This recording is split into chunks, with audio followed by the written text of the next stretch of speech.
Alfred Jones was 34 years old when he discovered that the family he'd married into had been calculating his worth, not as a husband, not as a son-in-law, but as an asset to be liquidated.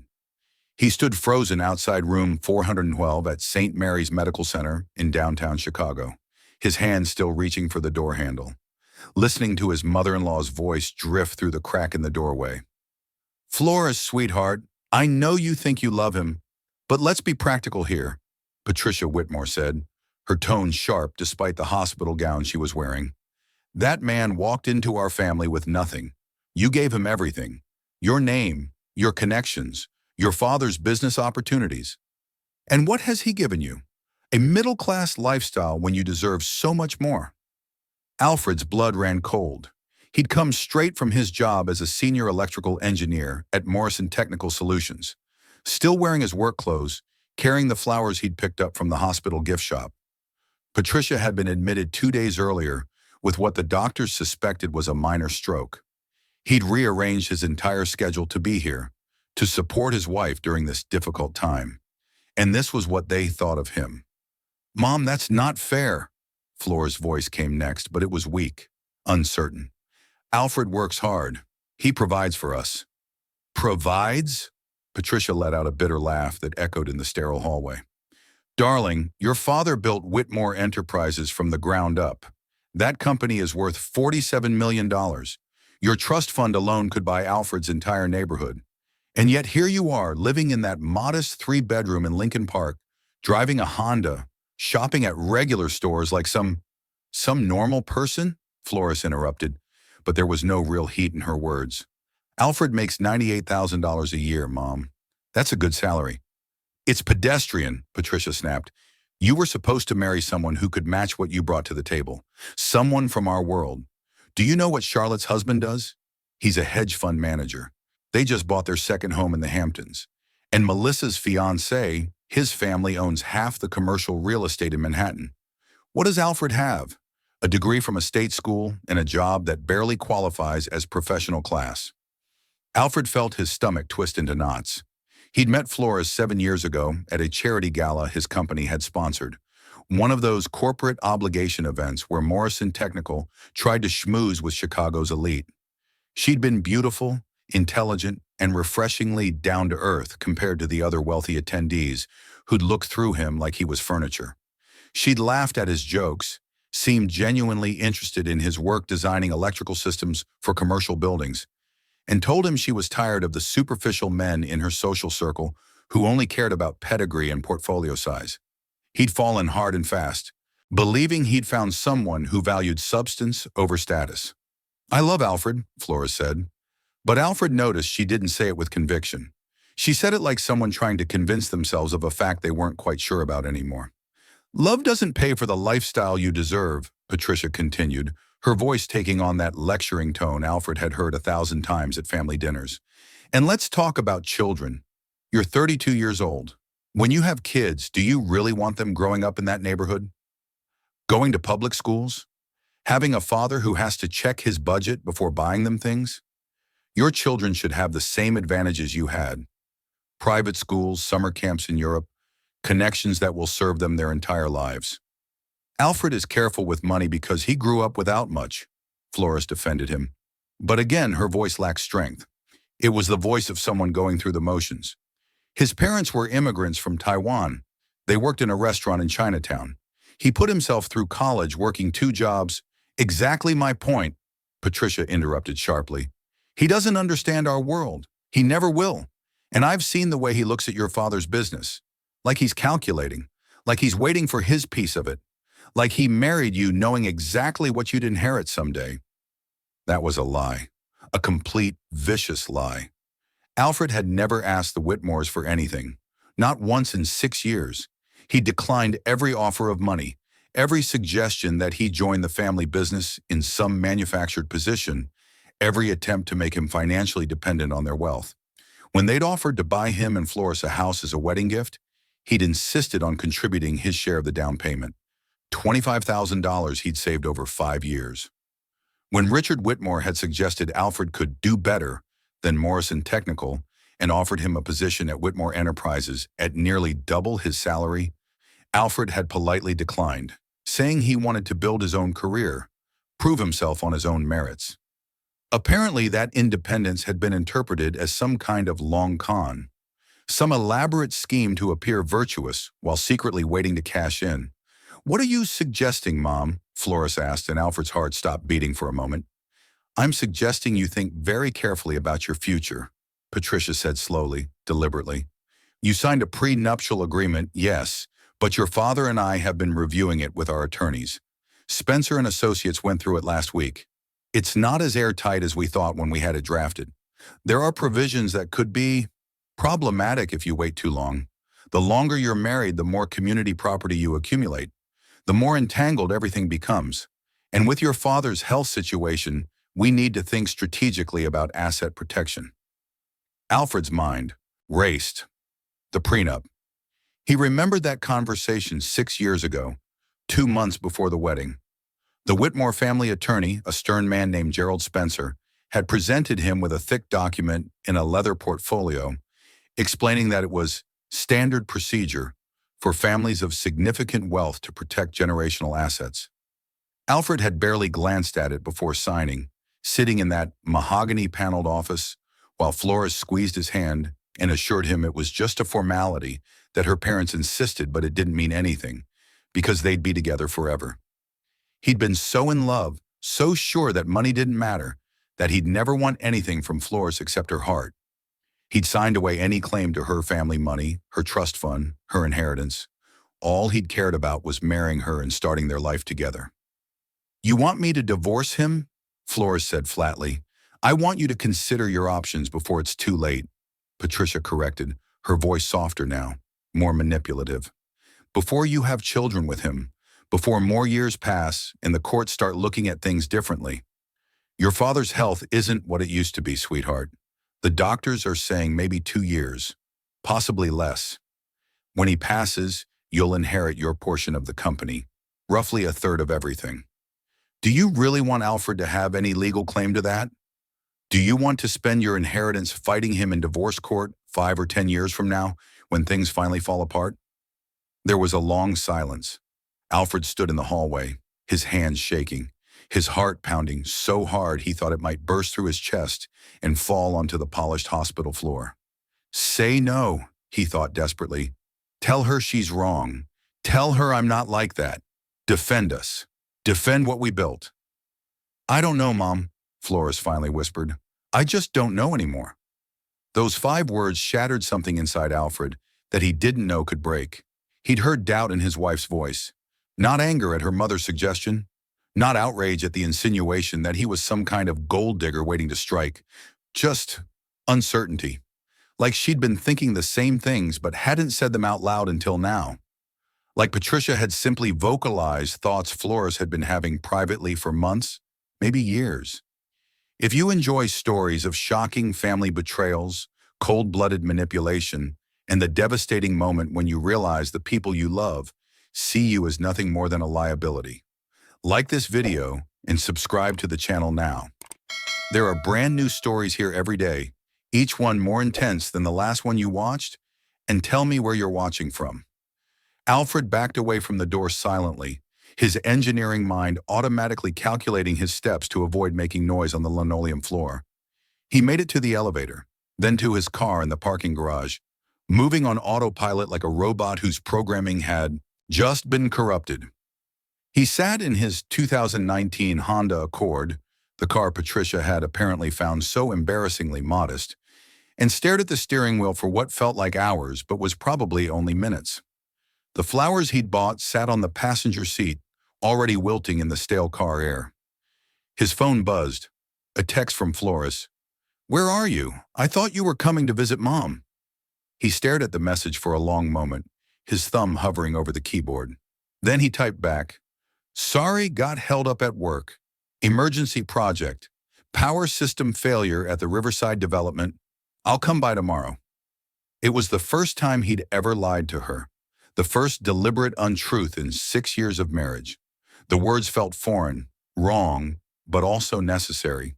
He needed time to think, to process, to figure out what the hell he was supposed to do with this information. Alfred drove home to their three-bedroom house in Lincoln Park, the one Patricia thought was beneath her daughter, and walked through the door like a ghost haunting his own life. Everything looked different now, like he was seeing it all for the first time with new, cynical eyes. The furniture they'd picked out together at that boutique store on Armitage Avenue. The photos on the walls from their honeymoon in Greece, where they'd explored ancient ruins and made love on hotel balconies overlooking the Aegean Sea. The kitchen where they'd cooked dinner together countless times, laughing and drinking wine and talking about their future. It all felt like a stage set now. A pretty lie. A performance he'd been giving without realizing it was all theater.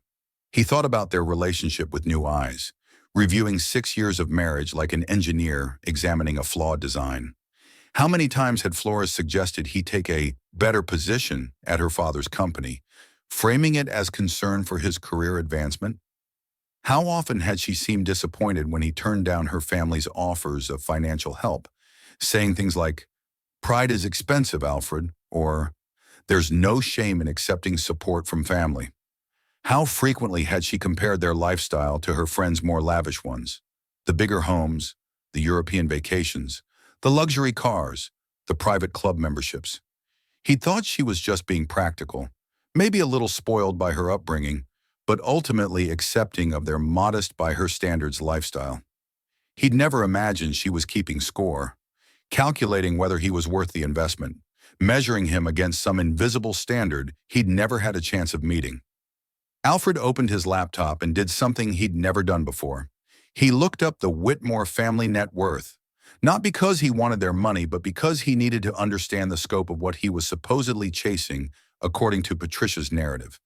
What he found made his stomach turn with a queasy mixture of shock and anger. Patricia hadn't been exaggerating. Whitmore Enterprises was valued at approximately $47 million, according to a Chicago Business Journal article from last year, specializing in commercial construction and property development throughout the Midwest.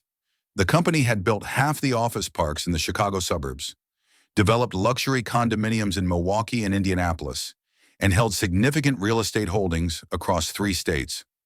Flores's trust fund, set up by her grandfather when she was born, was worth approximately $8 million according to public records.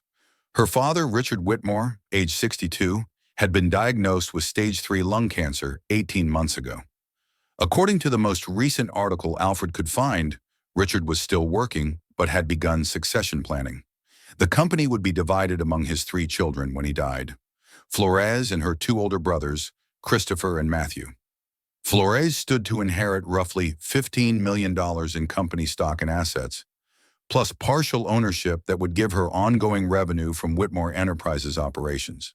And Alfred, according to the prenup he'd signed without reading carefully enough, without insisting on his own attorney review it, without protecting himself in any way, would get nothing.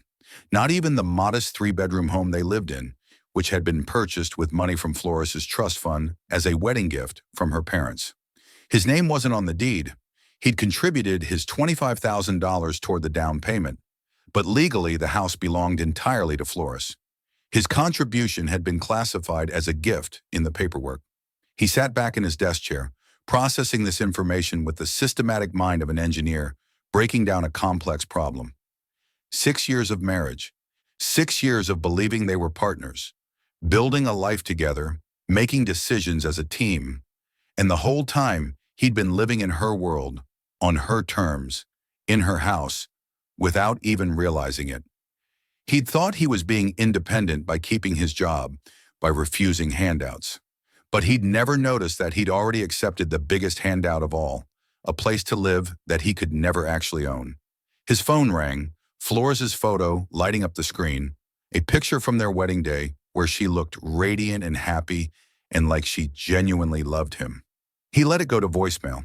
She called again and again. On the 4th call, he finally answered. "Hey, where are you?" She sounded worried, or maybe annoyed. He couldn't tell anymore. Couldn't read her voice the way he thought he could. "You said you'd be here by 6. It's almost 8. Mom keeps asking about you." "I told you, work emergency," he said, keeping his voice neutral. Professional, like he was talking to a client instead of his wife. "The Riverside development has a major electrical issue. I need to review the plans and coordinate with the contractors tomorrow morning." Can't someone else handle it? Someone else. Like his job was optional. Like it didn't matter. Like he could just delegate his responsibilities because his mother-in-law wanted to see him. The same mother-in-law who just spent 20 minutes explaining to her daughter why he wasn't good enough.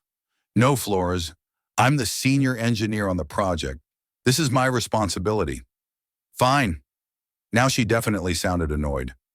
How's your mom doing anyway? She's fine, stable. They're keeping her overnight for observation, but the doctors think it was just a minor episode. Nothing serious. Flores paused. Are you okay? You sound weird. Just tired. It's been a long day. The longest day of his life, actually. The day his marriage died, even though they were both still pretending it was alive. Well, can you come now? Mom's asking for you. She wants to apologize for being difficult lately. The audacity of it stunned him into silence for a moment. Patricia wanted to apologize? For what? Getting caught? Or was this part of the strategy? Smooth things over? Keep Alfred compliant and unsuspecting while they figured out the best way to extract Flores from the marriage with minimal financial damage? I can't tonight, Alfred said firmly. I really do have work to handle. Tell her I'll visit tomorrow afternoon. Alfred, what's going on? You're being strange. Nothing's going on. I'm just exhausted and stressed about this project. I'll see you when you get home, okay? He ended the call before she could press further, before she could hear the crack in his voice that would give away that something fundamental had shifted. Then he did something that would change everything. He pulled up his contacts and called his old college roommate, David Park, who happened to be a divorce attorney. They'd been close once, before Alfred got married and life got busy. David had been his best man at the wedding, had given a toast about how Alfred had finally found someone who appreciated his terrible jokes and his obsessive attention to detail. They'd drifted apart over the years, the way friends do when life takes them in different directions. But Alfred knew David was still practicing law in the loop. Alfred Jones, David answered warmly after 3 rings. It's been what? 2 years? 3? How's married life treating you? I need your help, Alfred said quietly. I need to know exactly what I signed when I got married. There was a pause. When David spoke again, his voice was completely different, serious, professional, alert. What happened? I overheard something today, something that made me realize I might not know my wife as well as I thought I did. Alfred took a deep breath. And I need to understand what kind of legal position I'm in, what I'm entitled to, what I'm not. Send me everything you have, David said without hesitation. The prenup, any financial agreements, property deeds, everything. I'll review it tonight and we'll meet first thing tomorrow morning. My office, 8 a.m. Can you do that? Yes. Thank you, David. Don't thank me yet, David said grimly. If what you're implying is what I think you're implying, we might have a lot of work to do. Alfred spent the next 3 hours digging through their home office, finding copies of every document he'd signed since he and Flores started dating. The prenup, the house deed that bore only her name, their joint bank account agreements, insurance policies, even the registration for his car, which turned out to also be technically in Flores's name because it had been a birthday gift from her parents 2 years ago. He scanned everything and emailed it all to David in one massive file dump. Then he waited, sitting in the dark living room of a house that wasn't his, wondering how his life had become so complicated. Flores came home around 11, looking tired but relieved, her heels clicking on the hardwood floor. Mom's going to be fine, she announced, dropping her designer purse, a Prada bag that cost more than Alfred made in a week, on the counter. The doctors think it was just a minor episode, probably stress-related. She should be discharged in a day or 2. That's good, Alfred said from the couch, not looking up from his phone where he was pretending to read work emails. She studied him for a moment, her head tilted in that way she did when she was trying to figure him out. You're being weird. What's wrong? And don't say nothing. I've been married to you for 6 years. I know when something's bothering you. Nothing's wrong. Just thinking about the Riverside project.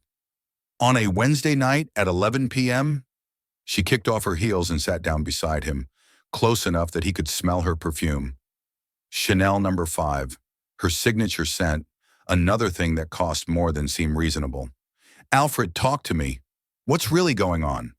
He looked at her, really looked at her for the first time since he'd heard that conversation. The woman he'd loved for 7 years, the woman he'd married, built a life with, imagined growing old with, and he wondered, had she ever really loved him? Or had he always been a disappointing investment that she'd convinced herself might pay off somehow? "Do you think I'm good enough for you?" he asked quietly. Flores blinked, clearly caught off guard by the question. "What? Of course you are. Where is this coming from? Just answer the question. Honestly, no deflection. Do you think I'm good enough for you?" She fidgeted with her wedding ring, a platinum band with a 1-carat diamond that she'd picked out and her parents had paid for over his objections, not meeting his eyes. "You're a good man, Alfred. You work hard. You're kind.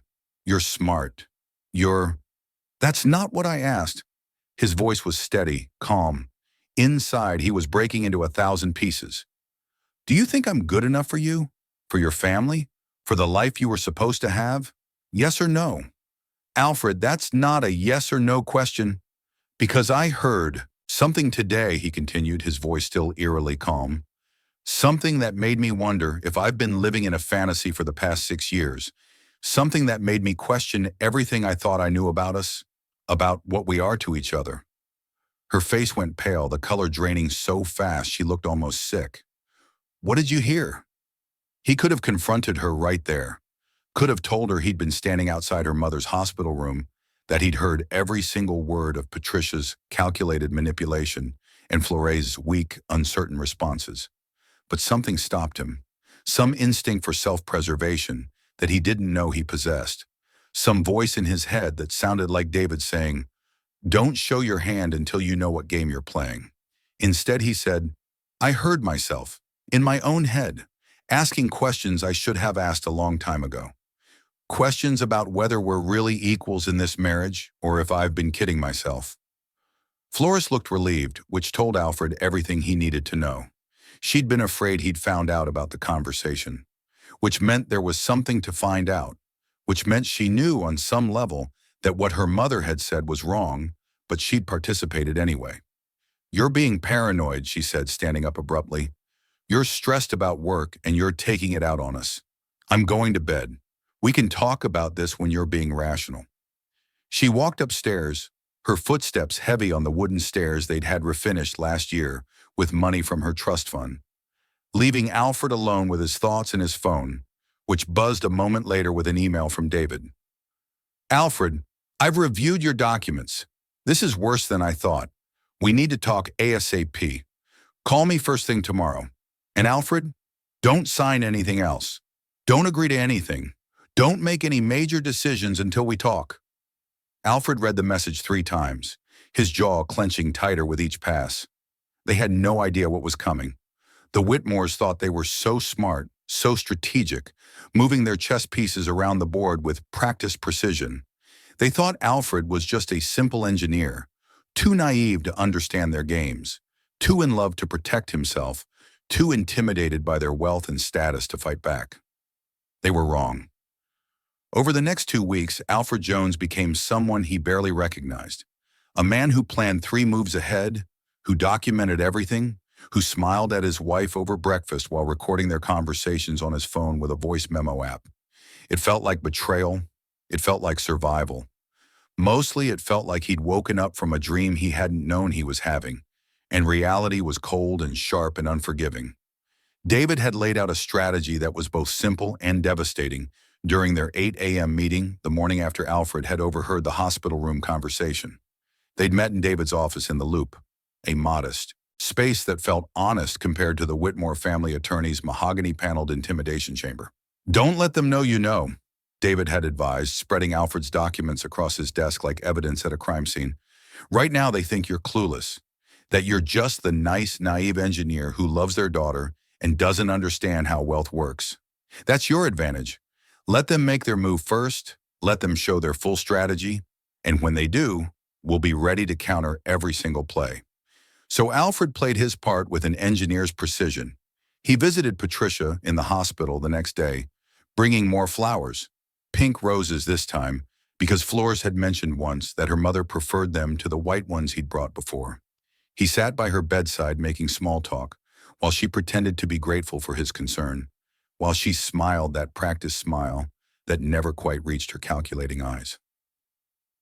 "Alfred, dear," Patricia had said, reaching for his hand with surprising strength for someone who'd supposedly had a stroke. Her grip was firm, possessive. "I want to apologize for being so difficult these past few years. I know I haven't always been welcoming. I haven't always made you feel like part of the family."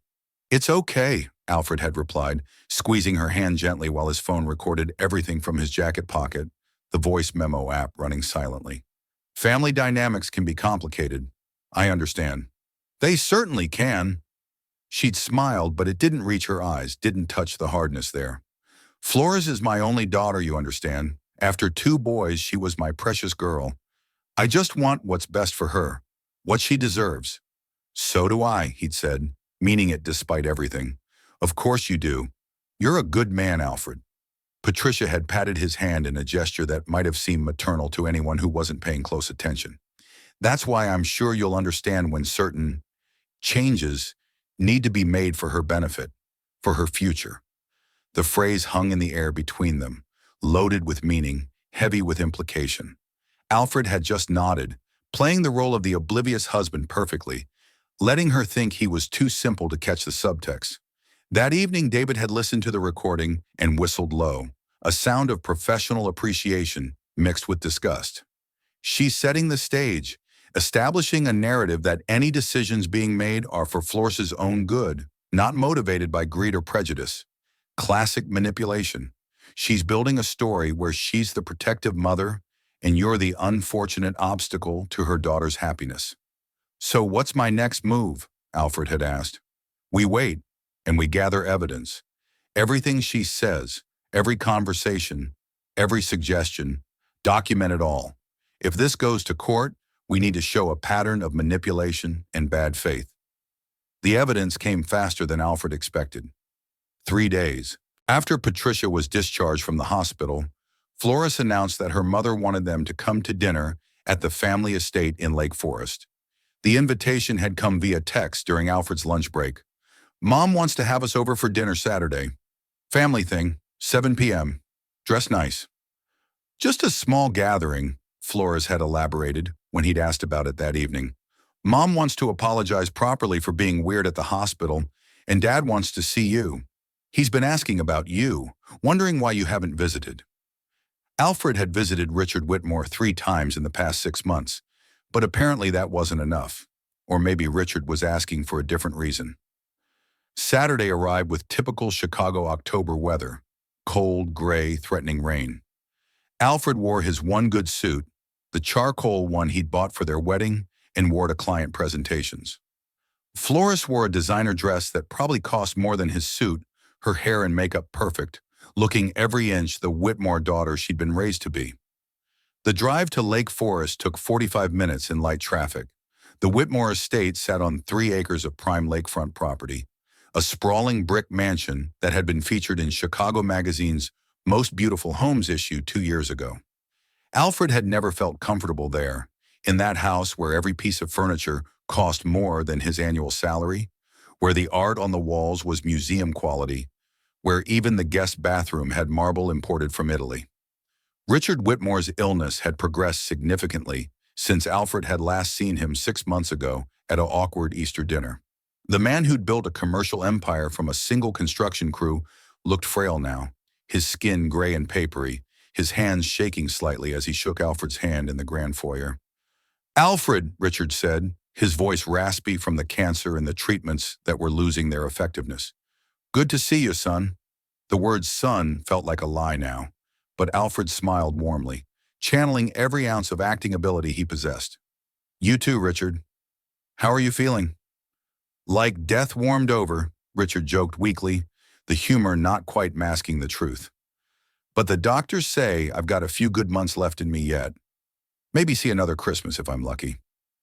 Dinner was served in the Whitmore's formal dining room, a space Alfred had always found intimidating with its crystal chandelier that looked like it belonged in Versailles, its original Monet on the wall, its table that could seat 16. Tonight it was just the 4 of them, positioned like pieces on a chessboard. Patricia sat at one end of the long table, Richard at the other, with Alfred and Flores positioned on opposite sides. The meal was prepared by the family's private chef.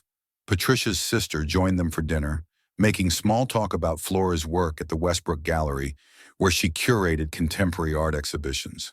Questions about Alfred's engineering projects delivered with just enough condescension to remind him he worked with his hands for a living.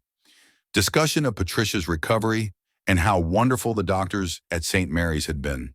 But Alfred noticed the undercurrent, the way Patricia kept steering the conversation back to money, to the future, to planning and preparation, and being smart about one's legacy. Richard and I have been meeting with our estate attorneys, Patricia announced over the main course. Beef Wellington that probably cost more per serving than Alfred's weekly grocery budget.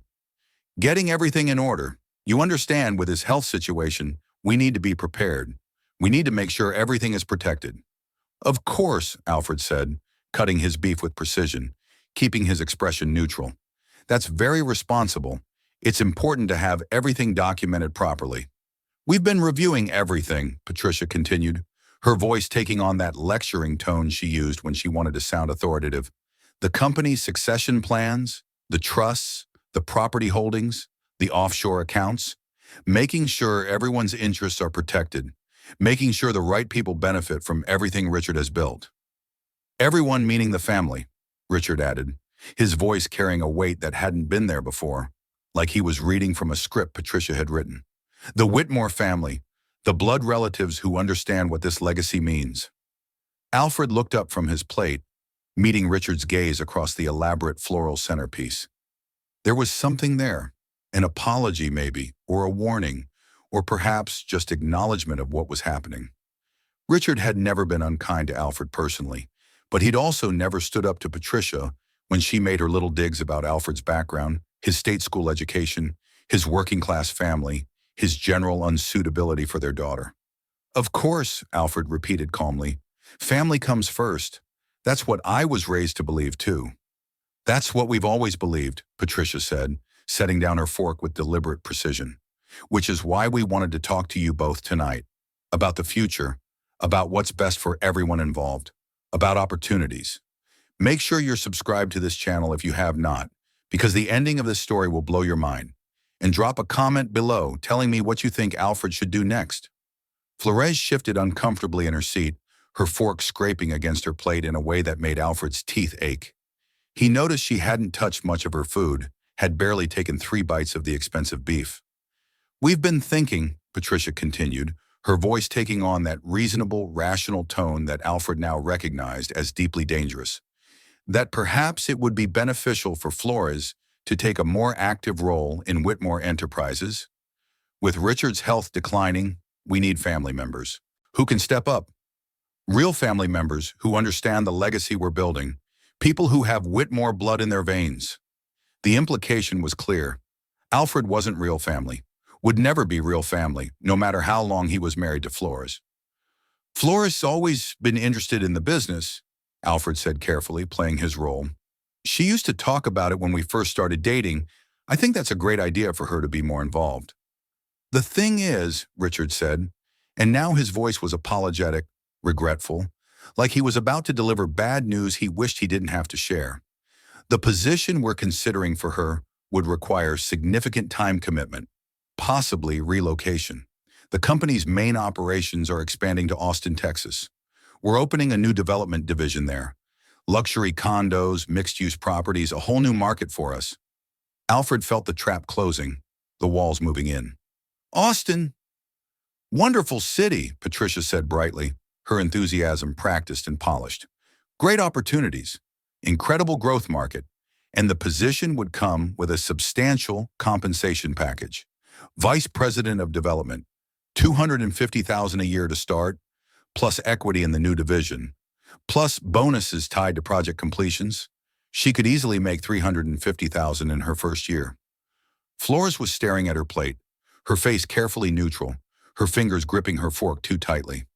That's an amazing opportunity, Alfred said, his voice steady despite the rage building in his chest like pressure in a faulty system. When would this start? What's the timeline? As soon as possible, Richard said, coughing slightly. The division launches in March, first quarter of next year. That gives us about 6 weeks to get everything in place, to get Flores relocated, set up, oriented with the team we're building down there. 6 weeks. They wanted Flores in Austin in 6 weeks, 1,500 miles away from Chicago, away from Alfred, away from their home, their friends, their life together, where she could file for divorce in Texas under different laws, different circumstances, different jurisdictions that might be more favorable to the Whitmores.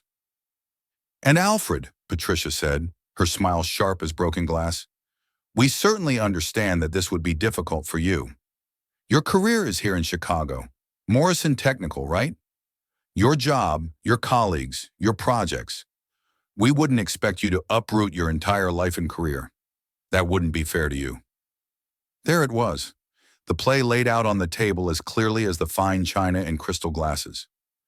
Flores moves to Austin for this incredible opportunity, this vice presidency that any 32-year-old would kill for. Alfred stays in Chicago because of his pedestrian engineering job that he couldn't possibly give up, that wouldn't transfer, that tied him to the city. They live apart for a few months, maybe a year. The distance strains the marriage naturally. No one's the bad guy.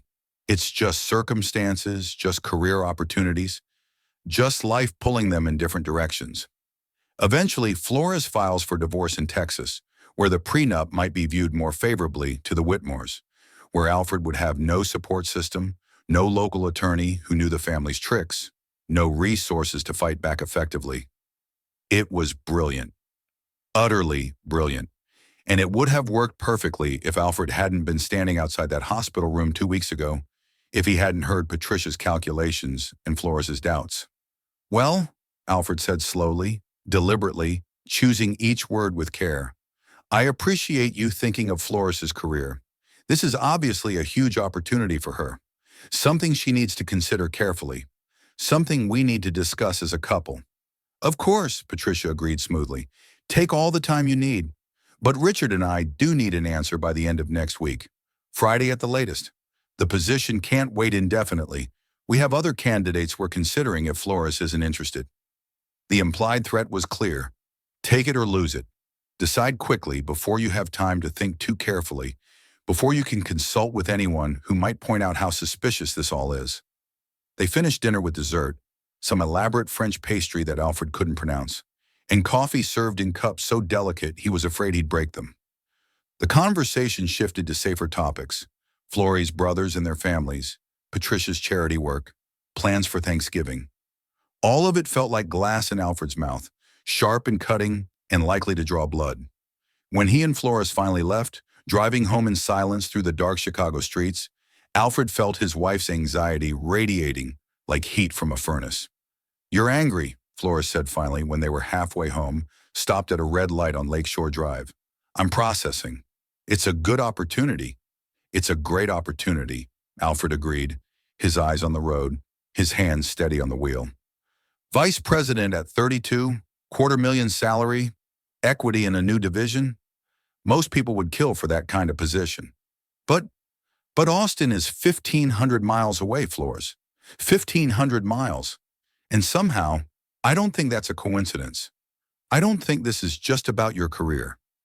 She was quiet for a long moment, so long that Alfred glanced over to see if she'd fallen asleep. But she was just staring out the window at the dark lake beyond the outer drive. When she spoke, her voice was small, uncertain. What do you want me to say? I want you to tell me the truth. Alfred kept his eyes on the road, navigating the familiar streets of their neighborhood. Are you planning to leave me? Is this whole Austin thing just a way to make it easier? No! But the denial came too fast, too defensive, too practiced. Alfred, that's crazy. I'm not. This is just about work, about my career, about finally doing something meaningful instead of just curating art shows for rich people who don't really care about the pieces. Is it? He pulled into their driveway, put the car in park, and finally looked at her directly. Really looked at her in the dim light from the street lamp. Because it feels like your parents are orchestrating something, and it feels like you're letting them. It feels like this is all part of some bigger plan that I'm not privy to." Floris's eyes filled with tears, and for a moment Alfred felt his resolve weaken. This was still his wife, the woman he'd loved for 7 years, the woman who cried at sad movies and laughed at his terrible jokes and fit perfectly against his chest when they slow danced in their kitchen. "You don't understand what it's like," she said, her voice breaking. "The pressure, the expectations. Being a Whitmore, I'm their only daughter, Alfred. When Dad dies, I'm supposed to carry on the legacy. I'm supposed to make him proud. I'm supposed to—" "Supposed to what?" Alfred interrupted, his own frustration finally breaking through. "Marry someone from your tax bracket, have the right kind of children, live the right kind of life in the right kind of neighborhood? Is that what this has always been about? Have I been a disappointment from day one? That's not fair, isn't it?" He got out of the car and she followed him into the house, into the space they'd made together, that felt less like home with every passing minute. "Your mother had a very interesting conversation with you in that hospital room, Floris. A conversation I happened to overhear." She froze in the hallway, her keys still in her hand, her face going pale even in the dim light. "What?" "I was there, outside the door." Alfred watched her face carefully, cataloging every micro-expression. "I heard everything. I heard her call me pedestrian. I heard her say I'm not good enough for you, that you married down, that I'm just waiting to get my hands on your inheritance. I heard her suggest you divorce me before your father dies and things get complicated. And you know what I didn't hear? I didn't hear you defend me. Not really, not with conviction. I heard you say you didn't know anymore." Floris sank onto the couch like her strings had been cut, her face in her hands, her shoulders shaking. "Alfred, I didn't mean—" "6 years," he said quietly, standing over her, watching her crumble. "We've been married for 6 years, Floris, and I thought we were partners. I thought we were building something together, something real and lasting and worth fighting for. But I was building a marriage, and you were just— what? Slumming it? Seeing how the other half lives? Trying to rebel against your parents before eventually coming back to their world? That's not true." She looked up, tears streaming down her face, mascara running. "I love you. I do. I really do." "But do you respect me?" Alfred asked, the question he'd been avoiding for 2 weeks. "Do you see me as an equal? Or am I just the guy who wasn't quite good enough but you settled for anyway because I was nice and safe and made you feel like you weren't just another rich girl? I never said that. I never thought that." "You didn't have to say it." He sat down across from her, exhausted, drained. "The Austin job. Tell me honestly, no more games. Is this about your career, or is this about creating distance so it's easier to end things? Is this about professional growth, or is this about giving your family what they want?" Flores was silent for a long time, her breathing evening out, her tears slowing. When she finally spoke, her voice was barely a whisper, honest in a way she hadn't been in months. "My mom thinks we made a mistake, getting married so young, from such different backgrounds. She thinks if Dad dies while we're still together, it's going to create legal complications with the inheritance, problems with the estate, issues with the company succession." "And what do you think?" Alfred asked, though part of him didn't want to know the answer. "I think I'm confused." She wiped her eyes, smearing her mascara even more. "I think I love you, but I also think maybe my mom has a point. We are from different worlds, Alfred. We always have been. And maybe that worked when we were young and everything was new and exciting, when playing house in Lincoln Park felt like an adventure. But now, I don't know. I look at my friends, at the lives they're living, the houses they own, the schools their kids go to, and sometimes I wonder if we're just delaying the inevitable." The honesty hurt more than Alfred had expected, like a knife slipping between his ribs with surgical precision. At least she was finally telling the truth. At least they were past the pretense. "So the Austin job," he said flatly, "is a real opportunity, a genuine position that my dad created because he thinks I have talent, because he wants me involved in the business." She met his eyes. "But yes, my mom suggested it as a way to create some space, to let us both figure out what we really want without the daily pressure of pretending everything's fine when it's not, while conveniently positioning you in a different state where you can file for divorce under different laws, where I'd have no home court advantage. Floris's silence was answer enough. She didn't deny it, couldn't deny it because it was obviously true. Alfred stood up, his decision made. I need to think. I'm going to stay at a hotel tonight, maybe a few nights. Alfred, please. I'm not angry, he said, and realized it was true. He was hurt, devastated, betrayed, but not angry. Anger would come later, maybe. Right now, he just felt hollow. I just need space to figure out my next move, to decide what I want from all of this. He packed a bag while Floris sat on the couch crying, her designer dress wrinkled, her perfect hair messy, looking more human than she had in months. He kissed the top of her head on his way out, a gesture that felt more like goodbye than goodnight, and drove to the Hampton Inn near his office, a place that charged by the night and didn't ask questions. At the hotel, sitting on the generic bed in the generic room, Alfred pulled out his phone and called David Park. They made their move, Alfred said without preamble. Texas job offer, vice president of development, $250,000 a year, starts in 6 weeks, relocation required. David whistled, a sound Alfred was getting used to hearing. They're not subtle, are they? Just laying it all out there? What do I do? First, you get everything you can in writing. Emails about the job offer, the timeline, the compensation, the relocation requirements. Second, you start documenting your contributions to the marriage. Every bill you've paid, every improvement you've made to the house, every joint decision, every financial sacrifice. Third, David paused and Alfred could hear him thinking. Third, you decide if you're willing to fight. Really fight. Because this is going to get ugly, Alfred. These people have money and lawyers, and they're not going to let go of their daughter's inheritance without a war. I'm willing to fight, Alfred said, the words coming out stronger than he felt. I just need to know what I'm fighting for. Here's what I'm thinking, David said, and Alfred could hear papers rustling in the background. That prenup is vulnerable, very vulnerable. You had no independent counsel when you signed it. That's a major red flag that courts don't like. They didn't fully disclose Floris's complete assets. That's another problem. And the language around children creates ambiguity that we can exploit. If Floris files for divorce, we can challenge the entire agreement. But more importantly, if they're moving her to Texas specifically to create grounds for divorce, that's strong evidence of bad faith. Evidence that they're manipulating the situation to gain advantage.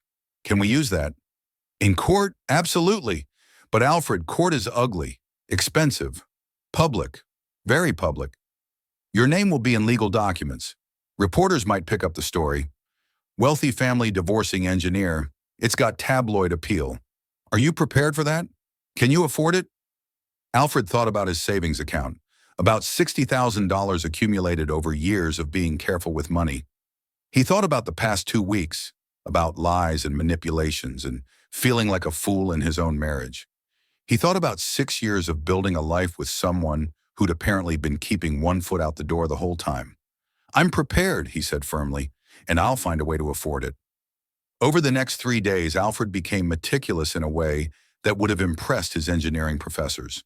He forwarded himself every email related to the Austin job offer, creating a digital paper trail. He documented his financial contributions to their joint accounts, over $380,000 in 6 years, including half the down payment on their house that he'd thought was joint but wasn't, renovations he'd paid for out of pocket, furniture purchases, utility bills, and countless expenses that had seemed shared but legally weren't. He took photos of every improvement he'd made to the house, the deck he'd built by hand one summer, the kitchen backsplash he'd installed tile by tile, the garden he'd planted and maintained for 5 years. He also started looking into Whitmore Enterprises more deeply, using his engineer's research skills and his access to public records. What he found was fascinating and troubling. The company had taken out significant loans in the past 2 years, unusual for such a supposedly profitable business. There were permits filed for developments that had been abandoned mid-construction, contracts that had fallen through, investors who'd pulled out of projects, leaving Whitmore Enterprises holding the debt. The Whitmore fortune wasn't quite as stable as they pretended. In fact, it might not be much of a fortune at all anymore. On Thursday, Flores called him for the third time that day. "Can we talk?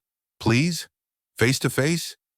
They met at a coffee shop near their house, Neutral Territory, a chain place with generic furniture and overpriced lattes. Flores looked exhausted, her usual polish completely absent. No makeup, hair in a messy ponytail, wearing jeans and a Northwestern sweatshirt instead of her usual designer outfits. She looked young and vulnerable, and more like the girl he'd fallen in love with 7 years ago. "I've been thinking," she said, stirring her latte absently, not drinking it, "about everything. About us. About what you said. And I don't want to lose you." She looked up, her eyes red and swollen from crying. "I know I've been terrible. I know I let my mom get in my head, let her make me doubt what we have. But Alfred, I do love you. I really do. That was never a lie. But," because there was always a but. There had to be. "But I'm also being offered an incredible opportunity, a real opportunity that could change my career, that could give me purpose beyond just managing other people's art. And I don't want to have to choose between my career and my marriage. I don't want those to be mutually exclusive things. That's not what this is about, Flores. You know that. This is about your family orchestrating our separation, using your career as an excuse to put 1,500 miles between us." "Maybe," she admitted, playing with her wedding ring, twisting it around her finger. "Probably. My mom is definitely manipulating the situation. But what if I took the job anyway? What if we made it work despite their intentions? Long distance for a while, until you could find something in Austin. You're a talented engineer. You could get a job anywhere." Alfred studied her across the small table. She seemed sincere, her eyes earnest, her voice hopeful. But he'd thought she was sincere 6 years ago when she'd promised to love him forever, and look where that got him. "Did your mom tell you to say this?" he asked quietly. Flores flinched like he'd slapped her. "No, this is me. Just me. This is what I want." "Okay." Alfred leaned back in his chair. "Then answer me honestly. If I said no, if I told you that taking this job would end our marriage, that I couldn't do long distance, that I needed you to choose between Austin and us, what would you pick?" She opened her mouth immediately, then closed it. Opened it again. Closed it again. The silence stretched between them, heavy and damning. I don't know. I honestly don't know, Alfred." And there it was, the truth. After 6 years of marriage, faced with choosing between Alfred and a job her mother had engineered specifically to separate them, Flores didn't know what she would choose. "I need to tell you something," Alfred said, his voice steady. "I've hired a lawyer." Flores went very still, her latte forgotten, her face pale. "What?" "I've hired a divorce attorney, David Park. You remember him, my college roommate, to review our prenup and advise me on my options, to protect my interests." "Alfred, you can't be serious. We're not getting divorced. This is just a rough patch. Aren't we?" He kept his voice gentle, not accusatory.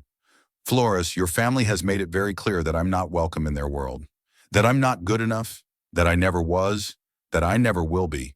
And you've spent the last 2 weeks proving them right by refusing to stand up to them, by considering this job that we both know is designed to end our marriage. So yes, I hired a lawyer to protect myself from getting completely destroyed." "From me," she sounded genuinely hurt. "From a situation where everyone else has attorneys and strategies and plans, and I'm the only one operating on good faith like an idiot." Alfred reached across the table and took her hand, felt her fingers cold and trembling. "I love you. I probably always will.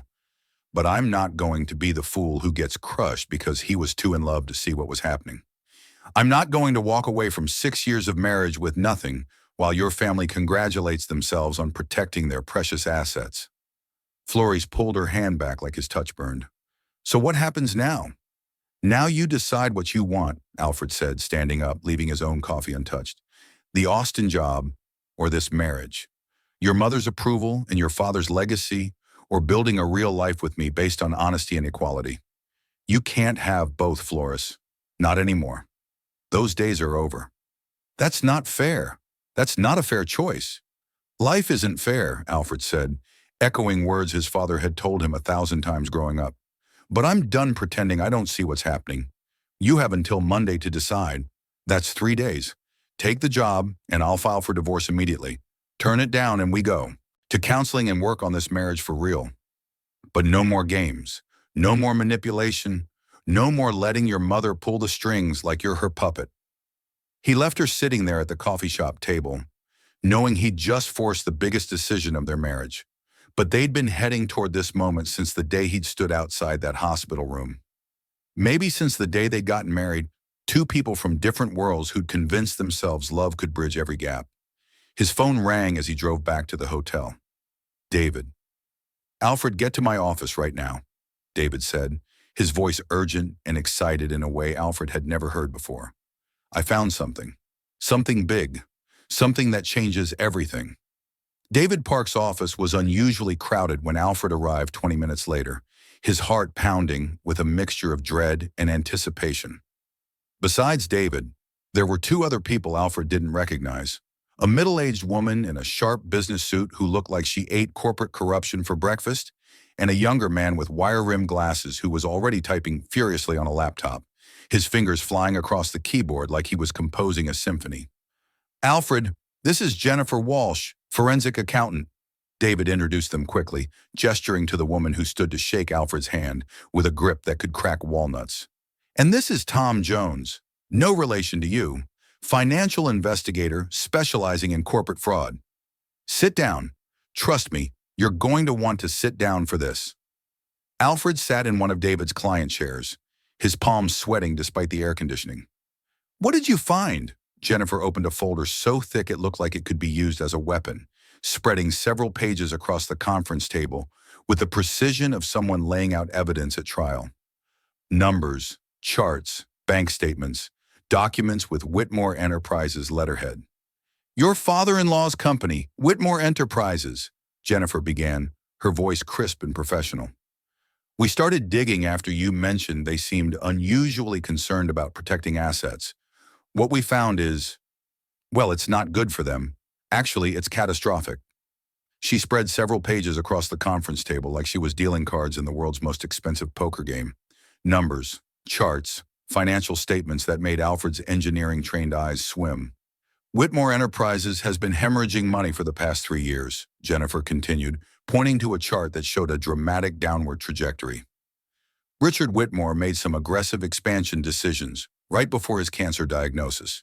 He bought properties in Miami and Denver, started development projects in Nashville and Milwaukee that required significant capital investment. Then he got sick and everything started falling apart. Projects stalled, investors got nervous, partnerships dissolved. Tom jumped in, his fingers still flying across his laptop keyboard, pulling up spreadsheets that made Alfred's head spin. The company took out loans totaling $12 million to finance these expansions. $12 million. They've been servicing that debt by quietly liquidating other assets, selling off properties, cashing in investments, drawing down credit lines. But they're running out of things to sell. They're circling the drain. How bad is it? Alfred asked, though he wasn't sure he wanted to know the answer. As of last month? Jennifer met his eyes, and there was something like sympathy there, mixed with professional satisfaction. The company is approximately $6 million in debt when you account for liabilities versus liquid assets. That $47 million valuation Patricia loves to throw around? It's based entirely on real estate holdings that they can't sell without tanking their ongoing operations. It's smoke and mirrors. It's a house of cards, and it's about 3 months from complete collapse. Alfred felt dizzy, like the room was tilting. So Flores' inheritance is not what her parents told her it is, David finished, leaning back in his chair. Or more accurately, not what it will be if they keep bleeding money at this rate. In 2 years, maybe less, Whitmore Enterprises could be completely insolvent. Flores won't be inheriting millions. She'll be inheriting debt, massive debt, legal liability, potentially even personal liability if the bankruptcy court decides to pierce the corporate veil. Which explains everything, Alfred said slowly, his engineer's mind clicking pieces into place. Patricia's urgency, the prenup, the Austin job. They're not protecting a fortune. They're protecting themselves from a financial apocalypse. They're trying to make sure that when everything collapses, Flores isn't dragged down with the ship, and they definitely don't want me anywhere near the wreckage. Exactly, David nodded, looking pleased that Alfred was catching on so quickly. And here's where it gets interesting for you. That prenup you signed, it specifically specifies that you have no claim to Flores's inheritance from her family estate or family business entities. But if the estate is actually underwater, if Flores stands to inherit liabilities rather than assets, the prenup's protections become meaningless. You can't be kept from claiming something that doesn't exist. The whole foundation of that agreement is built on the assumption of wealth that isn't there anymore. But what about Flores's trust fund? Alfred asked, remembering the $8 million figure he'd seen in his research. That's separate from the company, right? That's real money? Jennifer smiled grimly, the expression of someone about to deliver a killing blow. That's the other piece of good news for you. Trust funds in Illinois are considered separate property in a divorce, unless they've been commingled with marital assets in significant ways. And guess what we found when we subpoenaed the trust records? You subpoenaed her trust? Alfred asked, shocked. We made some calls, requested some documents, used some connections, David said vaguely. The point is, Flores's trust has been paying for your mortgage, your property taxes, your home renovations, your car insurance, basically your entire life together, for 6 years. Every time money came out of that trust and went into your joint life, it became marital property under Illinois law. The trust isn't separate anymore. It's been thoroughly mixed with your marriage. Alfred sat back in his chair, trying to process this information. So the prenup is effectively worthless, David confirmed. Unable to hide his satisfaction, they designed it to protect assets that either don't exist anymore or have been so thoroughly mixed with your marital assets that they can't be legally separated. A decent lawyer, and I'm a very good lawyer, could shred this document in court. We could argue that you signed it under duress, without independent counsel, without full financial disclosure, and that the fundamental premise of the agreement has been materially altered by the commingling of assets. But there's more, Tom said, pulling up something new on his laptop screen, turning it so Alfred could see. Richard Whitmore made Flores a signatory on several company accounts 3 years ago, probably for estate planning purposes, or maybe to make the succession look more official. But that means she's legally liable for company debts if the business fails. If Whitmore Enterprises goes bankrupt, and it will, Flores could be personally on the hook for millions of dollars in unpaid obligations. Contractor payments, loan guarantees, investor commitments. Alfred's mind raced, connecting dots, seeing the full picture finally. So Patricia isn't trying to protect Flores's inheritance. She's trying to protect Flores from inheriting a financial catastrophe that could destroy her life. And she's trying to make sure I'm not around to have any legal claim or liability when it all falls apart, while simultaneously ensuring you're not positioned to make any claims against what little remains of the estate. Yes, David agreed. If they can get Flores divorced before Richard dies, your name is nowhere near any of this mess. You can't make claims against the trust fund. You can't be held liable for company debts. You're just gone. Clean break. But if you're still married when Richard passes and the company collapses, I become a creditor's target too, Alfred finished, the full horror of it sinking in. Because marital assets can be pursued to satisfy business debts. They could come after everything we own together, everything I've built, to pay Whitmore Enterprises' obligations. Exactly right, Jennifer confirmed. You're smarter than they gave you credit for. If you're enjoying this story, hit that like button and let me know in the comments what you would have done in Alfred's situation. Alfred stood up, pacing the small conference room, his mind working through scenarios and possibilities. Everything made terrible, perfect sense now. Patricia's hostility wasn't about class prejudice, though that was part of it. It was about protecting her daughter from a business failure that could ruin Flores's life. The rushed timeline, the Austin job designed to separate them quickly, the prenup she'd insisted on. It wasn't about keeping Alfred away from wealth. It was about keeping Alfred from being collateral damage when the Whitmore empire imploded. In a twisted way, Patricia was actually trying to protect him too. By getting him divorced and out of the family before the collapse, she was ensuring he wouldn't be dragged into bankruptcy alongside them. "What are my options?" Alfred asked, stopping his pacing to face David directly. David ticked them off on his fingers, lawyer style. 1. File for divorce now. Challenge the prenup aggressively. Fight for an equitable distribution of marital assets before everything implodes. You could potentially get half of what's in that trust fund. $4 million, give or take. 2. Stay married. Hope Whitmore Enterprises somehow recovers against all odds, potentially get dragged into their financial mess, and lose everything you've worked for. 3. Negotiate. Negotiate what? Leverage. David's smile was sharp, predatory, the smile of an attorney who just found the perfect pressure point. You know something they don't think you know. You know their empire is crumbling. You know Flores is being positioned to inherit a disaster. You know their prenup is toilet paper. That's power, Alfred. Real power. The question is, what do you want to do with it? Alfred thought about Flores crying in that coffee shop just hours ago. About 6 years of marriage that had been built on shifting sand, on assumptions that turned out to be false. About loving someone who'd never quite believed he was good enough but had married him anyway. About being manipulated and underestimated and treated like a problem to be managed. "I want the truth to come out," Alfred said finally, the words surprising him even as he spoke them. "I want Flores to know what her parents are really protecting her from, what they've been hiding from her. And I want—" He paused, shocked by what he was about to say.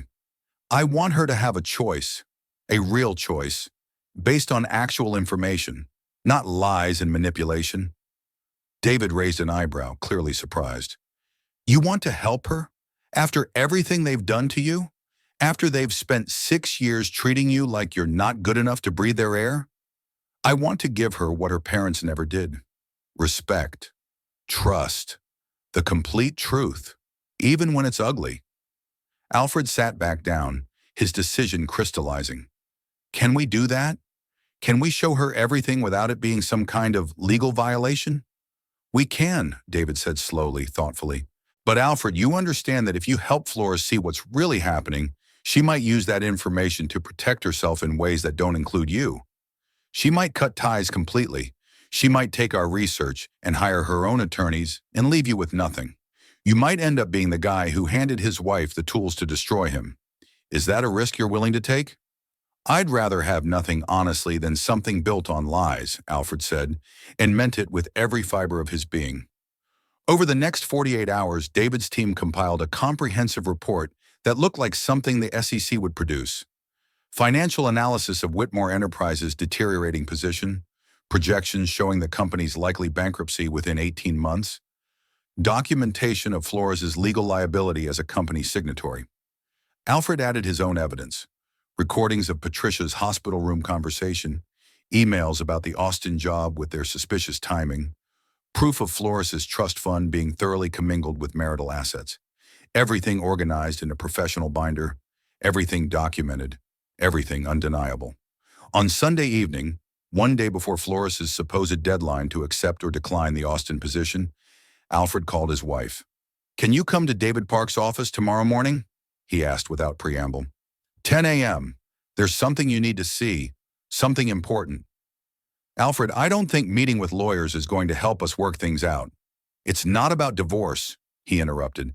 "It's about your family, about what they're not telling you. Please, Flores, just trust me one more time. After tomorrow, you can make whatever decision you want about Austin, about us, about everything. But you need to see this first." She was quiet for a moment, and he could hear her breathing on the other end of the line. "Okay, I'll be there. 10 o'clock. Monday morning arrived cold and gray, typical December in Chicago. Flores showed up at David's office at 9:58, punctual as always, looking nervous and defiant in equal measure. She wore a designer suit, Armani probably, her armor against whatever she expected to face.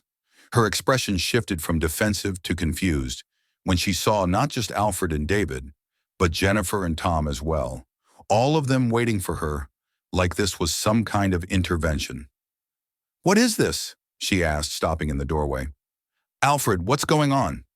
"Sit down," Alfred said gently, gesturing to an empty chair. "Please, this is important." She sat slowly, her designer handbag clutched in her lap like a shield. Her hands clasped so tightly her knuckles were white. Alfred slid the thick folder across the table to her, and she stared at it like it might explode. "Before you open that," Alfred said carefully, "I want you to know something. I love you. I have always loved you, even when loving you hurt. And what I'm about to show you isn't revenge. It's not a manipulation, or a trick or some legal strategy to hurt you. It's the truth. The truth I think you deserve to know before you make any major decisions about your future. About Austin, about us, about your family's business." Flores opened the folder with trembling hands. Her face went pale as she read the first page. The financial analysis of Whitmore Enterprises, showing mounting debt and declining assets. Her hands shook as she flipped through page after page. Debt schedules showing $12 million in loans, asset liquidation records, projected insolvency timelines, contractor liens, investor lawsuits pending. "This can't be right," she whispered, her voice barely audible. "The company is worth $47 million. My dad said, my mom always talks about, on paper based on real estate valuations," Jennifer said quietly, not unkindly. "In reality, the company is drowning in debt your father took on to finance expansion projects that failed. Your mother has been quietly selling assets to keep the company afloat and maintain appearances, all while telling you that you're protecting a fortune that doesn't exist anymore." Flores looked at Alfred, her eyes wide with shock and something that looked like betrayal. "You investigated my family? You hired forensic accountants to dig into my father's business?" "I protected myself," Alfred corrected calmly, refusing to feel guilty. "After I heard your mother tell you I wasn't good enough, that I was calculating and manipulative, that you should divorce me before your father dies to avoid complications. I hired a lawyer to review the prenup I'd signed without really understanding what I was signing. And in the process of protecting myself, we found this. We found the truth about what's really happening." He slid another document across the table. Flores's trust fund statement, marked with Jennifer's notes showing every instance where trust money had paid for their shared life. "Your trust fund has been paying for our life together for 6 years," Alfred explained, watching her face as she processed the information. "The mortgage, the renovations, the car insurance, the property taxes, everything. Under Illinois law, that makes it marital property, not separate property. The prenup your parents had me sign to protect your assets? It's worthless. Not because of any trick on my part, but because they mixed your separate money with our marriage so thoroughly that it can't be untangled. So you could take my money," Flores said, her voice hollow and distant. "That's what this is about. You're going to divorce me and take half of everything?" "I could," Alfred agreed, not sugarcoating it, "if I wanted to, if I was the person your mother thinks I am. But that's not why I'm showing you this. That's not what this meeting is about." He pulled out the final document, the analysis of Flores's legal liability as a signatory on company accounts, complete with projections of her personal exposure if Whitmore Enterprises declared bankruptcy. "This is why your mother really wants you divorced before your father dies," Alfred said, watching comprehension dawn on her face. "Not to protect your inheritance from me, to protect you from inheriting catastrophic debt. If Whitmore Enterprises collapses while you're a signatory on company accounts and while you're married to me, both of us could be held personally liable for company obligations, millions of dollars in debt. Your mother isn't trying to keep me from stealing your fortune, Flores. She's trying to make sure I can't drag you down when everything falls apart. And she's trying to make sure you're not financially destroyed when your father's business empire crumbles." Flores stared at the documents spread before her, tears streaming down her face, her perfect makeup ruined. "They lied to me. About everything. About the company. About the inheritance. About...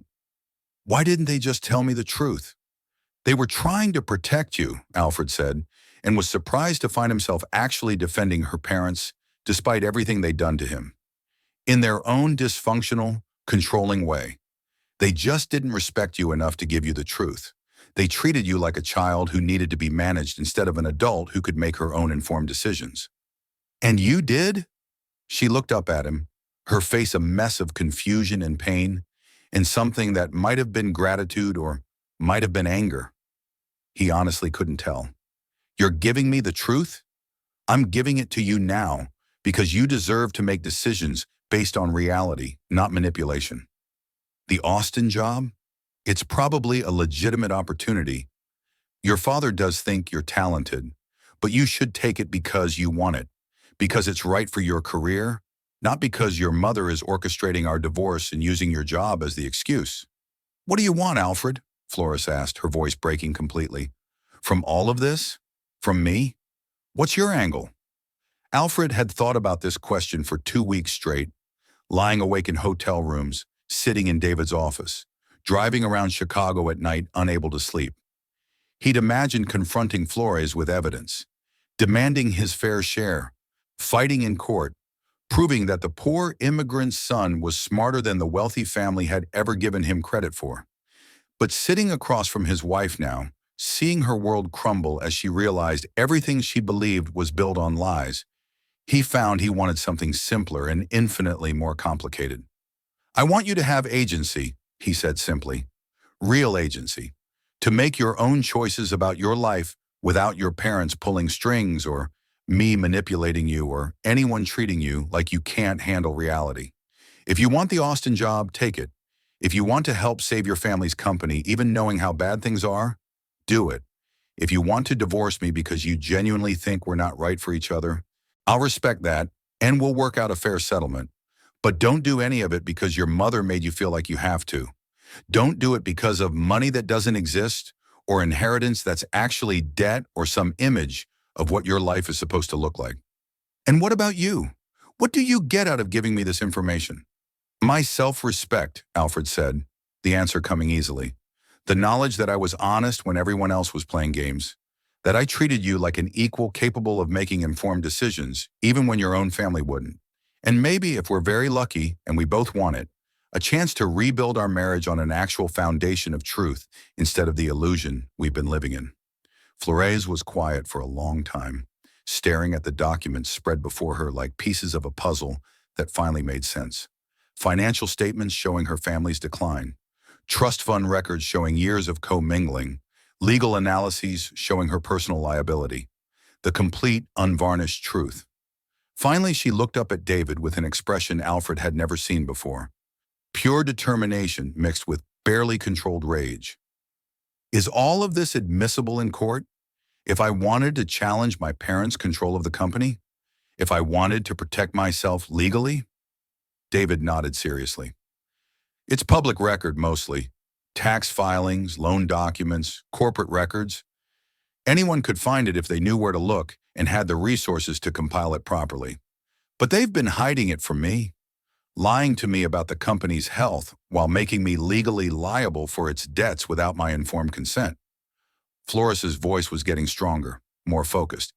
Is that legal? Can they do that? That's a question for a different kind of attorney, David said carefully. A business litigation specialist or someone who handles corporate malfeasance. But I know some excellent lawyers in that field if you're interested in having consultations. Flores looked at Alfred, really looked at him, maybe for the first time in months. You really didn't have to tell me any of this. You could have used it all against me. Destroyed me in divorce court, taken half my trust fund and walked away clean while my family fell apart. Yes, I could have, Alfred agreed, but that's not who I am.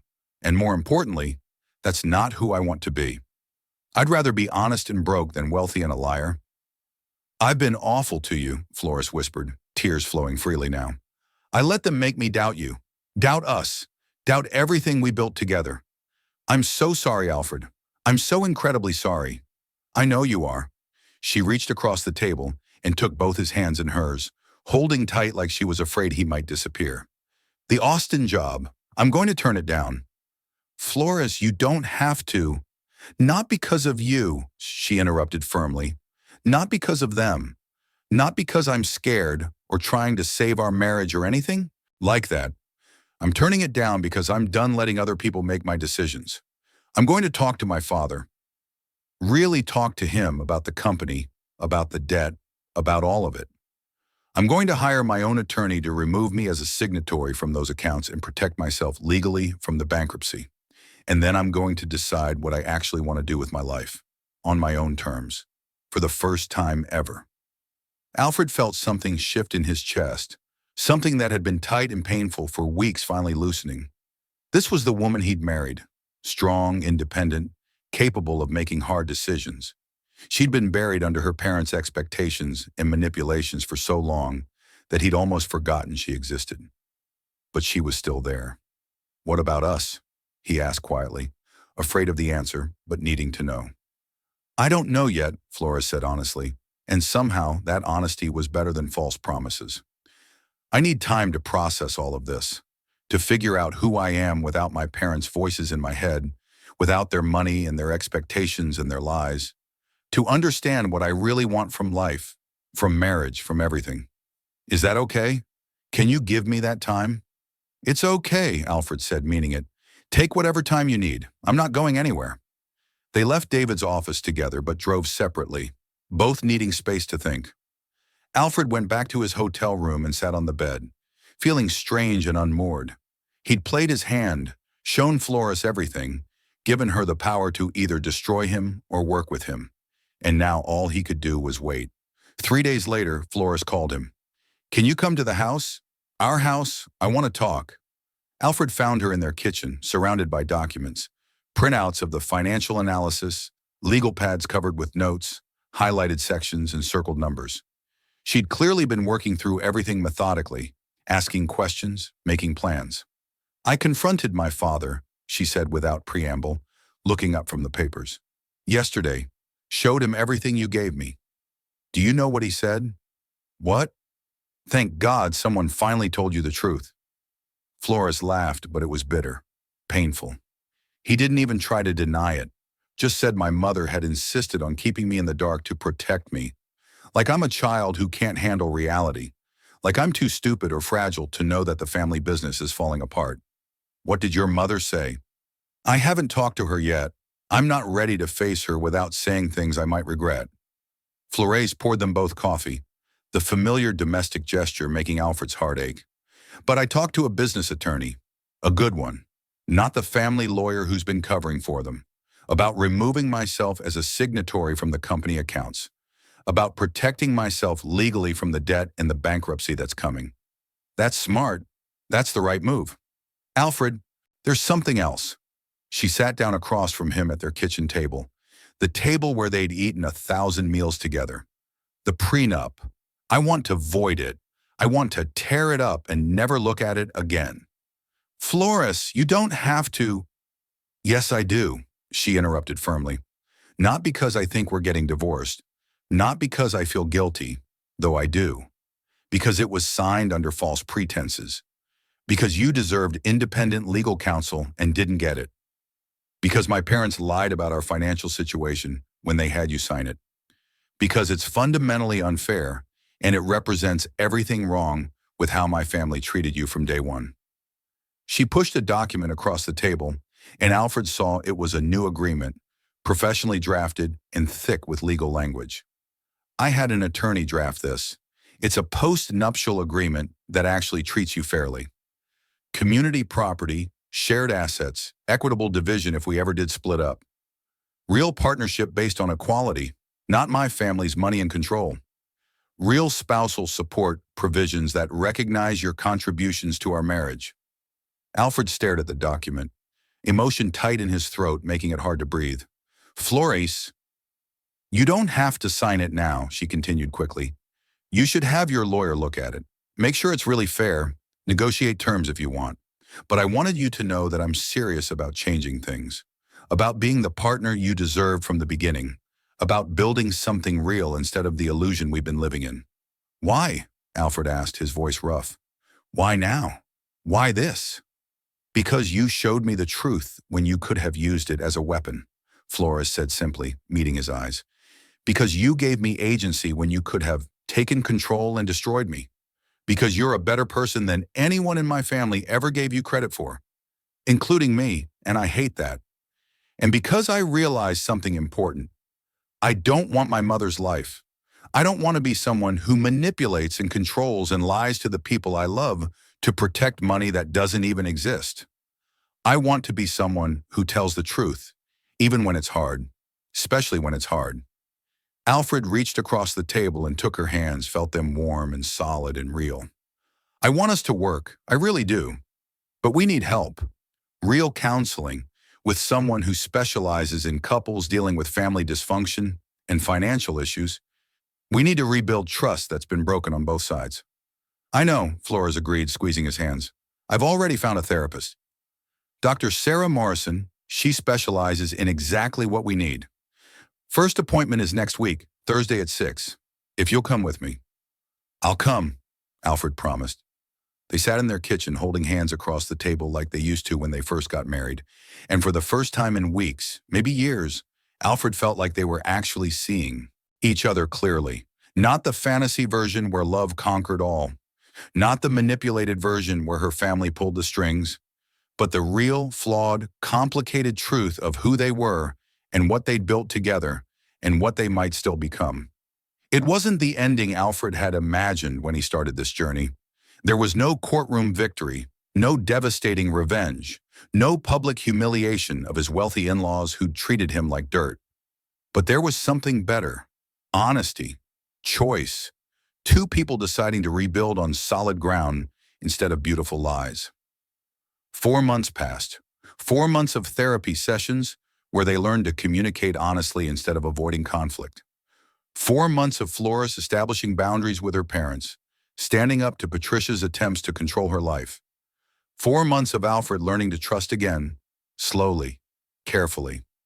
Richard Whitmore died on a Tuesday in April, with his family around him, the cancer finally winning the battle he'd fought so bravely.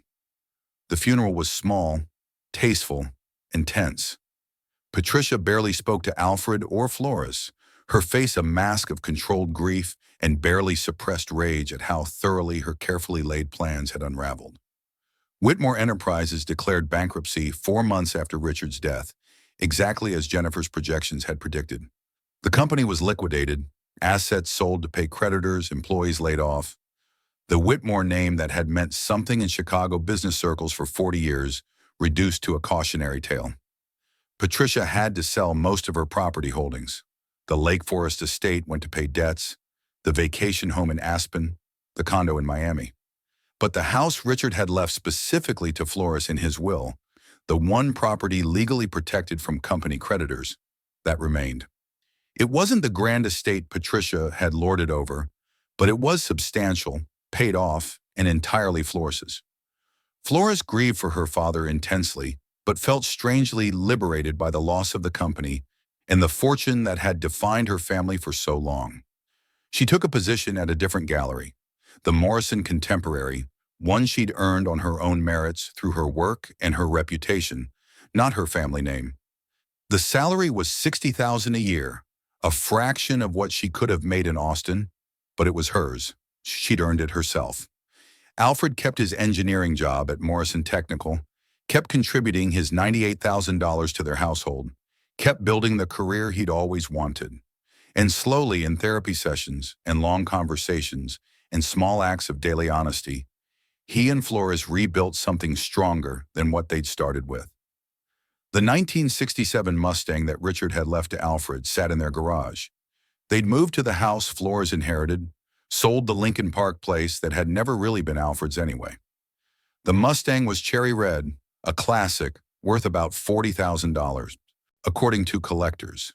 It needed work, lots of work, but it was beautiful. Alfred worked on it on weekends, teaching himself the mechanical skills his father had once known, working on cars in Taiwan before immigrating to America for a better life. Sometimes Flores sat with him in the garage, handing him tools, asking questions about how engines worked, learning to be present in the messy, unglamorous work of building something real with your hands. One Saturday afternoon in July, grease-stained and tired and happy, they sat on the garage floor drinking beer from bottles, admiring their progress on the Mustang. The engine was nearly rebuilt, the transmission restored, the bodywork coming along. "Do you ever regret it?" Flores asked suddenly, breaking the comfortable silence. Not fighting for more in the divorce that didn't happen? You could have taken me for everything when you had the chance. Could have gotten half the trust fund, $4 million. Could have demanded spousal support, property settlements, all of it. David said you had a strong case. No, Alfred said simply, meaning it with his whole heart. Because this, he gestured at their modest garage, at the Mustang they were rebuilding together, at their complicated marriage and uncertain future. This is real, and I'd rather have something real and honest than something expensive built on lies and resentment any day of my life. Flores leaned her head on his shoulder, and he could feel her smiling. I love you, for real this time. Not the fantasy version I fell for 7 years ago. Not the version my parents wanted me to see. The actual, complicated, imperfect, grease-stained you who chose honesty over revenge. I love you too, Alfred said, wrapping his arm around her. Same way. The actual you, not the Whitmore princess I thought I was marrying. The real woman who's brave enough to choose truth even when it costs everything. They sat in the garage as the sun set through the open door, two people who'd lost almost everything except each other and found that was enough. More than enough. It was everything that mattered. 6 months later, Flores was pregnant. They hadn't planned it, but they weren't trying to prevent it either. When she told Alfred over breakfast one Sunday morning, they both cried, happy tears this time. Tears of joy and hope, and the terrifying excitement of creating new life together. We're going to do it differently, Flores said, her hand on her still flat stomach. Our child won't grow up thinking money defines worth, won't learn to judge people by their bank accounts or their family names. No, Alfred agreed. They'll grow up knowing that the most valuable things, honesty, respect, real love, those can't be bought or inherited. They have to be built carefully every single day. Patricia sent a card when the baby was born, a boy they named David Richard Jones, after Alfred's best friend and Flores's father. The card contained a check for $50,000 and a note that said simply, for his education, from his grandmother who loves him. It was Patricia's way of apologizing without actually apologizing, of trying to build a bridge without admitting she'd burned the original one down. Flores cashed the check and put it in a college fund, accepting the olive branch for what it was. Life wasn't perfect. They still fought sometimes, still had moments where the old patterns tried to reassert themselves. But they fought honestly now, with words instead of manipulation, with mutual respect instead of contempt. They built a life that looked nothing like what either of them had imagined, but felt more real than anything they'd ever known. If you enjoyed this story, like this video and leave a comment telling me what you thought. And if you're not already subscribed to the channel, please subscribe and hit the notification bell to get alerts for new stories like this one. Thanks for watching, and I'll see you next time. Sometimes the best revenge isn't revenge at all. It's choosing truth over deception, respect over control, and real love over comfortable lies. Alfred Jones learned that the hard way, standing outside a hospital room, listening to his worth being calculated in dollars, and finding out he'd been married to an illusion.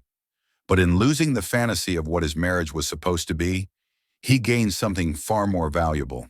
A partnership built on honesty, equality, and the messy, beautiful, difficult work of seeing each other clearly and choosing each other anyway. The Mustang still sits in their garage, nearly restored now, a project they work on together when David Richard is napping. Some weekends they make real progress. Some weekends they just sit in the garage drinking coffee and talking. The Mustang a patient reminder that the best things take time to build, that restoration is possible, that what's broken can be made beautiful again with enough care and honesty and love. The most valuable inheritances aren't money or property or family names. They're the lessons we learn about who we want to be, the choices we make about what matters, and the courage to build something real, even when the fantasy would be so much easier to maintain. Alfred and Flores chose the hard path, the path of truth and reconstruction and real partnership. And in doing so, they found something her family's millions could never buy, a love built on solid ground, tested by fire, and strong enough to last.